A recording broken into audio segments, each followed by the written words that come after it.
नमस्कार, मैं प्रवीण भेवंदिया एनसीएमएस परिवार में आपका हार्दिक हार्दिक अभिनंदन करता हूं। आज मैं आपके लिए कक्षा छठी के संस्कृत का पाठ 8 अष्टम पाठ लेके आए हैं, जिसे आज हम पढ़ेंगे। सूक्ति स्तबक, ठीक है ना। सूक्ति यानी होता है सुंदर और स्तबक का अर्थ होता है सुंदर वचन। किसी को हम अच्छे वचन या सुंदर वचन कहते हैं। सुभाषितानी का अर्थ भी वही होता है। और सूक्ति स्तबक का अर्थ होता है कि सुंदर कथन या सुंदर वचन कहे जाने, जो हमारे जीवन में बहुत ही उपयोगी होते हैं। ये हमारे कुछ श्लोक दे रखे हैं।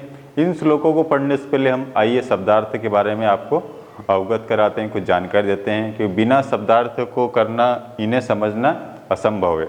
चाहे आप हिंदी, इंग्लिश या कोई दूसरी कोई सी भी लैंग्वेज पढ़ते हैं, उनके लिए शब्दार्थ बहुत ही अनिवार्य है। तो आपसे मैं आग्रह करता हूँ, निवेदन करता हूँ कि ये पढ़ते समय संस्कृत में शब्दार्थ को आप अच्छे से याद करें, ताकि आपको इन्हें पढ़ने में कठिनाई न हो। तो आइए हम पहले शब्दार्थ पढ़ते हैं।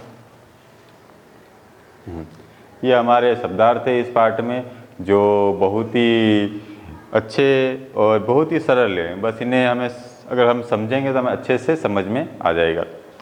उद्यमेन, उद्यम, जैसे उद्यम यानी आपने पढ़ा होगा हिंदी में उद्योग करना। उद्योग का अर्थ क्या होता है कि बड़े कारखाने आपने देखे होंगे, बिजनेस देखे होंगे, या उद्योग कारखाने। उद्योग का मतलब अगर हमारे नॉर्मल समाज में देखा जाए तो एक कारखाने जिसे हम उद्योग कहते हैं, चाहे कपड़े का हो या किसी और का हो। तो कुल मिलाकर उसका अर्थ अगर हम निकालने का प्रयास करेंगे तो उसका होता है मेहनत करना, परिश्रम करना। तो यहाँ दे रखा है परिश्रम। मनोरथे, मनोरथे यानी मनोरथ यानी मन की रथ, यानी मन की रथ यानी मन की इच्छा, मन की संवेदना। मन में आपके क्या विचार चल रहे हैं, मन के सोचने से, मन के करने से क्या होता है, आप मन में भी नए नए विचार लाते हैं, मन में नई नई इच्छाएं, आकांक्षाएं उत्पन्न होती है, उसे मनोरथे बोलते हैं। सिंह, सिंह का अर्थ होता है शेर, लोयन। आप सभी ने देखा होगा डिस्कवरी चैनल पे या जू में कहीं ना कहीं आपने देखा होगा। मृगा, मृगा यानी होती है हिरन, ठीक है ना, आपने हिरन भी देखे होंगे। दरिद्रता, दरिद्रता होती है दीनता। दीनता का अर्थ होता है गरीबी, जहाँ पैसों की कमी हो या पैसों की बहुत ज़्यादा कमी हो तो उसे दरिद्रता कहते हैं, या कंजूसी बोलते हैं कि जहाँ चीज़ की आय कम हो। तुष्यंती, तुष्यंती यानी संतुष्ट होना। किसी कार्य को करके हमें मन में बहुत अच्छा लगना, या हम खाना खाते हैं जब हमें बहुत ज़ोरों की भूख लगती है और हमें कुछ खाने को मिल जाता है, मन कितना संतुष्ट होता है, कितना अच्छा लगता है, उसे संतुष्ट बोलते हैं। मानवा, मानव होता है मनुष्य, ठीक है, जन, लोग। तस्मात्, तस्मात् यानी इसलिए मैंने ये कार्य किया, इसलिए करा। व्यक्तव्य, व्यक्तव्य यानी व्यक्त यानी कहना या बोलना चाहिए। वचने, वचने यानी बोलने में, कहने में। साधित, साधित यानी किसी कार्य को करना, उपयोग करना या किसी कार्य से सार्थक करना। भवेत, भवेत यानी होगा या होना, किसी कार्य का होना या उस स्थिति में होगा। सार्थक, सार्थक यानी होता है अर्थपूर्ण। पिक काकियो, पिक और काक, ठीक है, ये दोनों अलग अलग है। पिक का अर्थ होता है कोयल और काक का अर्थ होता है कौवा। जहाँ के यहाँ दे रखा है काक, काक यानी होता है कौवा। जिसने आपने क्राउ देख रखा होगा, आपने शाम को या सुबह इनकी आवाज़ कर्कश देखी हुई, काले रंग के होते हैं। कृष्ण, कृष्ण का अर्थ होता है काला या ब्लैक या सावला भी कह सकते हैं। वैसे कौवा कैसा होता है, काला होता है। पीक, पीक यानी कोयल। कोयल वैसे बहुत कम देखने को मिलती है, क्योंकि वो रंग रूप आकार में बिल्कुल कौवे जैसी रहती है, लेकिन अपनी मधुर वाणी जब वो बोलती है तो उसकी कोयल कूकू की जो आवाज़ है बहुत ही अच्छी लगती है। प्राप्ते यानी आने पर। गच्छन, गच्छन यानी जाना, जाता हुआ। पिपीलकः यानी चींटी, ठीक है ना, जो आपने छोटी छोटी चीज़ें आंटे देखी होगी, चींटी बोलते हैं, ठीक है ना, जैसे नर चींटी भी कहा गया पर चींटी। याति यानी जाता है। योजयानम, योजन, योजन यानी 4 कोस, 4 कोस की दूरी को योजन बोलते हैं। शतानी, शतानी यानी 100, 100। अगच्छन, अगच्छन यानी न चलते हुए, सिर्फ अपने स्थान पर ही खड़े हुए। वेंते, वेंते यानी गरुड़, ठीक है ना, गरुड़ पक्षी होता है जो चील या बाज के समान होता है, उससे भी बड़े आकार में रहता है। कहते हैं कि भगवान जो विष्णु है वो उन पे सवारी करते हुए गरुड़ पक्षी होता है। प्रिय वाक्य प्रदानेन, ठीक है ना। प्रिय यानी अच्छा, वाक्य यानी वचन यानी बोलना, प्रदान यानी कहना, ठीक है ना। किसी को प्रिय वचन कहना, प्रिय वचन बोलना, ठीक है ना। बहुत ही सुंदर, सबसे अच्छी बात जीवन में अगर यह तो यही है। आप सामने वाले से अच्छे और मधुर भाषा में बात करते हैं तो वो इसी में प्रसन्न हो जाता है और उसे दूसरी चीज़ कोई भी आवश्यकता नहीं होती। तो ये हमारे शब्दार्थ थे। आइए अब हम श्लोक पढ़ते हैं, क्योंकि श्लोक हमारे लिए बहुत ही इम्पोर्टेंट है और हमें ये याद करने के अलावा हमें जीवन में भी उपयोग में लाना है, क्योंकि यह हमारे जीवन के लिए कुछ अच्छे वचन हैं जो बहुत ही आवश्यक है। चलिए हम पढ़ते हैं। जैसा कि सूक्ति स्तबक का अर्थ मैंने आपको बता रखा, सुंदर वचन या उपयोगी वचन। आइए उद्यमेन, ठीक है। उद्यमेन ये जैसे हमने दे रखा था, क्या होता है, परिश्रम। ही यानी से, सिद्ध्यंती यानी सिद्ध होते हैं, कार्यानि यानी कार्य, न यानी नहीं, मनोरथेन मन की इच्छा से, ठीक है। तो पहली लाइन दे रखी है कि उद्यम करने से या परिश्रम करने से ही कार्य सिद्ध होते हैं, यानी कार्य होते हैं। अगर आपको कोई कार्य दिया गया है कि होमवर्क आपको दिया गया है कि मेरे प्यारे बच्चों आपको ये होमवर्क या शब्दार्थ याद करने हैं, अगर आपने उसे लिखा, उसे याद किया, तो इसका अर्थ है आपने परिश्रम किया। लेकिन आपने मन में सोच लिया नहीं मुझे तो सब याद है, ठीक है ना, मुझे तो एक बार में पढ़ने से याद हो जाएगा, या मैंने सब याद कर लिया है, मुझे सब, तो वो इसका अर्थ ये है कि मेहनत करने से, परिश्रम करने से ही कार्य सिद्ध होते हैं, कार्य होते हैं, न कि मन के सोचने से, मन में विचार करने से हाँ मैं ये कर लूँगा, मैं बड़ा आदमी बन जाऊँगा, ये कर लूँगा, तो उससे नहीं होता। आपको मेहनत करनी, उसके अनुरूप कार्य करना होगा, तभी आपके कार्य होंगे, अन्यथा नहीं होंगे, ठीक है ना। न ही सुप्तस्य, सुप्तस्य यानी सोते हुए, सिंहस्य यानी सिंह, प्रविशन्ति यानी प्रवेश करता है, मुखे यानी मुख में, मृगा, ठीक है ना। जो शेर है, सोता हुआ जो शेर है, अगर वो मन में सोचे कि नहीं हिरन मेरे मुख में आ जा, ठीक है, मुझे शिकार करने के लिए उसके पीछे न दौड़ना पड़े। आपने देखा होगा डिस्कवरी चैनल या अदर से कोई से बहुत सारे चैनल में कि सिंह को भी अगर हिरन को या मृग को पकड़ने में मेहनत करनी पड़ती तो उसको भी कितना पीछे उसके दौड़ना पड़ता है, तब जाके उसे शिकार हाथ में आता है, अन्यथा ऐसा नहीं है, उसके लिए भी उसे मेहनत करनी पड़ती है। तो इसमें बताया गया है कि परिश्रम करने से ही कार्य सिद्ध होते हैं, न कि सिर्फ विचार करने से, सोचने में। यूं ही, ठीक है ना, हिरन दौड़ता हुआ मृग के, जो कैसे सिंह के मुंह में नहीं आ जाता, ठीक है ना, कि सोचने से अगर सिंह बैठे बैठे को सोचेगा कि हिरन मेरे मुख में आ जाए, मैं उसे खा जाऊं, तो ऐसा नहीं होता, सिंह को भी परिश्रम करना ही होगा। तो यह हमारे पहले श्लोक का अर्थ हुआ। उद्यमेन ही सिद्ध्यन्ते कार्याणि न मनोरथे न ही सुप्तस्य सिंहस्य प्रविशन्ति मुखे मृगा। इसका सिंपल सा अर्थ देखा जाए कि परिश्रम करने से ही कार्य सिद्ध होते हैं, न कि विचार करने से या मन की इच्छा रखने से। ऐसे ही कहा गया है कि सोते हुए सिंह के मुख में यूं ही हिरन चल के नहीं आ जाता। आइए अब हम दूसरा पढ़ते हैं, यह भी बहुत महत्वपूर्ण है। इसमें दे रखा है, पुस्तके पठित पाठ जीवने नेव साधित, ठीक है ना। जो आप किताब पढ़ते हैं, ठीक है ना, आपने आज तक नर्सरी से लगाकर आपने 5th क्लास तक पढ़ी और आज भी आप पढ़ रहे हैं, तो किताबों के जो लेसन है, जो पाठ है, वो उसी के बारे में दे रखा है, तो बहुत ही अच्छा है। पुस्तके पठित पाठ, पुस्तक के पाठ को पढ़ के, जो पुस्तक है आपकी उसके पाठ को पढ़कर जीवने नेव साधिते, ठीक है ना। अगर जीवन क्यों, नेव का अर्थ होता है नहीं, और साधिते ने जो साधित या जीवन को पढ़कर, उस पाठ को पढ़कर अगर जीवन आपका सफल नहीं होता है, ठीक है ना, या जीवन में उसके लिए उपयोगी नहीं होते हैं, तो ऐसा पाठ कैसा होता है, अच्छा नहीं होगा। अगर हम कुछ ऐसा पाठ पढ़े कि जिसे पढ़कर आपके जीवन में आप उसे उतारें, ठीक है ना, और जैसा वो पाठ में दे रखे, अच्छे वचन दे रखे हैं जैसे, और इन पाठ को करने का आप प्रयास करें। जब तक आप प्रयास नहीं करेंगे वो पाठ भी पुस्तक में रह जाएगा और सफल नहीं होगा। तो इसमें किम भवेत तेन पाठेन जीवने या न सार्थक, ठीक है ना। इसमें दे रखा है कि वह पाठ, ठीक है ना, जो पाठ हमारे जीवन में पढ़ने से हमारा जीवन सार्थक नहीं होता है, जिस पाठ को अगर हमने पढ़ते हैं या इसे हम उस जीवन में नहीं उतारते हैं, तो उस पाठ को पढ़ने से हमें कोई फ़ायदा नहीं होता, या वो पाठ हमारे लिए व्यर्थ है, या हमारा जीवन जिसे अगर हम अपने जीवन में अगर उसे उतारते नहीं हैं तो हम व्यर्थ हैं, या वो पाठ व्यर्थ है। ठीक है, आगे बढ़ते हैं। ठीक, अगला है, तीसरा है, इसमें प्रिय वचन, अच्छे वचन या अच्छे पाठ के अच्छे वचन बोलना किस प्रकार आवश्यक होता है, इससे क्या होता है क्या नहीं होता है, वह बता रखा है।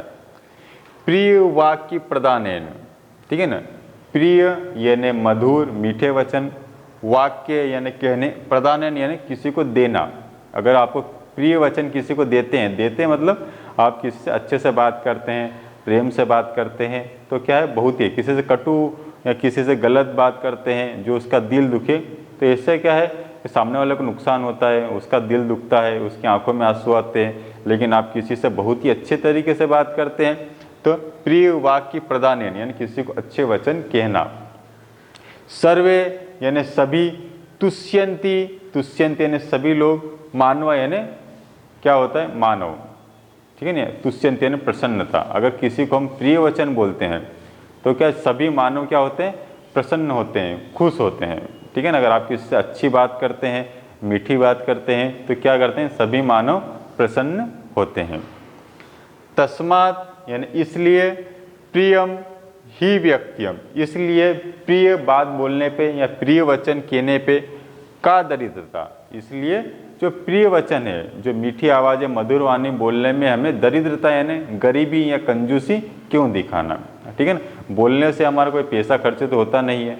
हम जितने लोगों से अच्छी मधुर वाणी बोलेंगे, मीठी आवाज़ में बोलेंगे, अच्छी बात करेंगे, तो इससे क्या है कि ना तो हमारा पैसा खर्च होगा, ना हमारे धन की कमी होगी। नहीं, अगर हम किसी से मीठी आवाज़ बोलेंगे तो हमारे व्यवहार, हमारा चरित्र और हर चीज़ हमारी बढ़ोतरी होगी, और सामने अपने प्यारे जो प्रियजन की भी बढ़ोतरी होगी।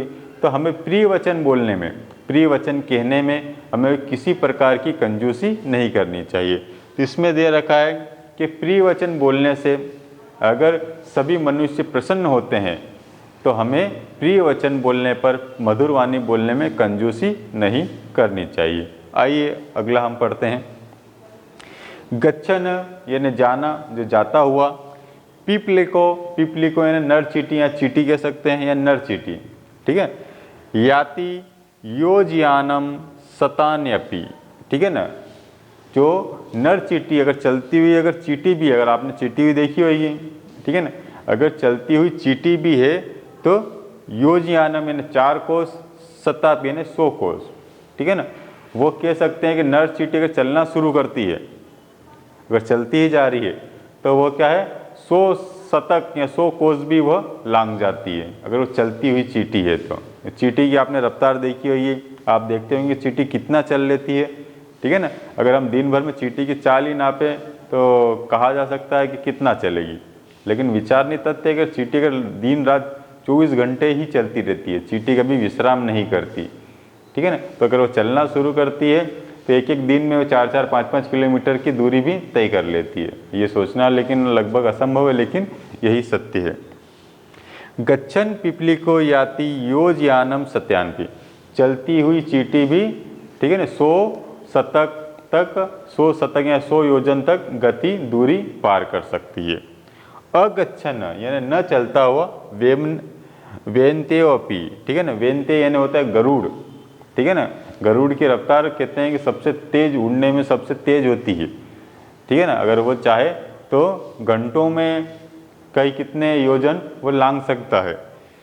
पद में क न गच्छति, लेकिन जो बैठा हुआ या रुका हुआ जो गरुड़ है, ठीक है ना, अगर वो रुका हुआ है, नहीं चलता है, तो वो एक कदम भी आगे बढ़ नहीं सकता। ठीक है, तो इसमें क्या है कि जो जाता हुआ, जो चलती हुई चीटी है, अगर वो चलना शुरू करते तो वो कह सकते हैं कि 100 शतक 100 योजन भी पार कर सकती है।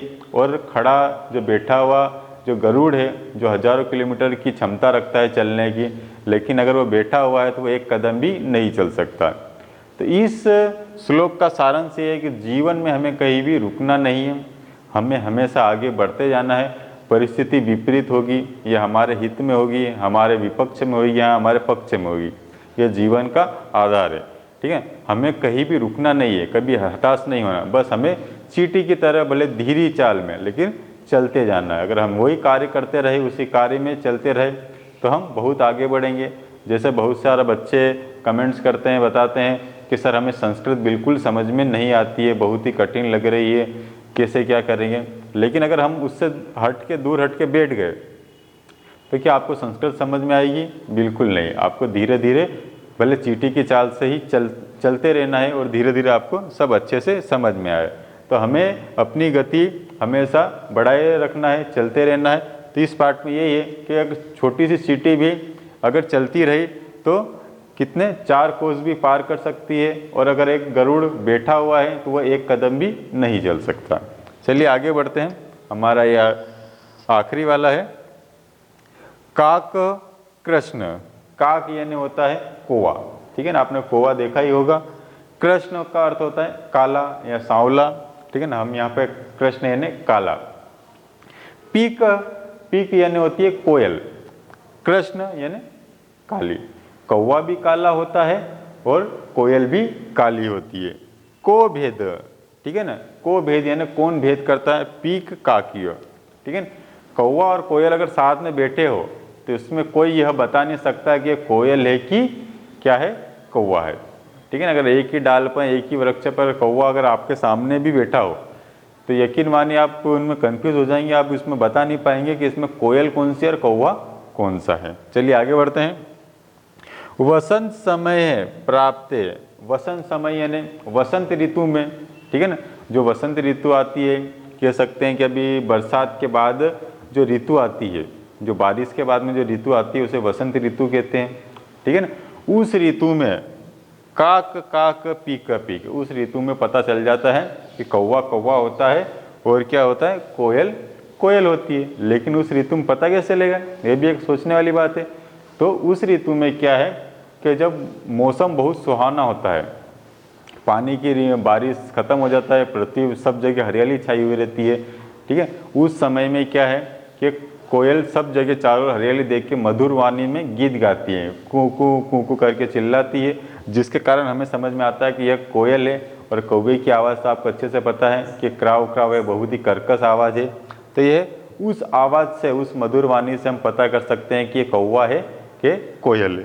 तो इसमें दे रखा है कि कौवा भी काला होता है और कोयल भी काली होती है।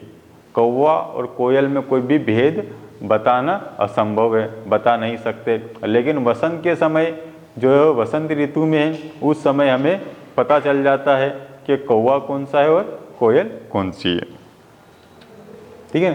तो हम सभी ने आज अष्टम पाठ आपके सामने हमने पढ़ा है, ठीक है। उसमें श्रुति स्तबक है, अच्छे वाक्य हैं, और इन वाक्यों को हमें सिर्फ किताबों में नहीं अपने जीवन में भी उतारना है कि इसमें जो मीठे वचन है, मीठी बात है, ये हमें जीवन में उतार के, ठीक है ना, और इससे कुछ सीख भी लेनी है, ठीक है। बहुत ही अच्छे जो श्लोक के जो शब्दार्थ है, इन्हें आप अच्छे से याद कर लीजिए। और इसी के साथ में जो क्वेश्चन आंसर है, इसकी PDF फाइल मैंने इसी के साथ में, वीडियो के साथ में अटैचमेंट करके आपको मिल जाएगी, उसे करने का प्रयास करें।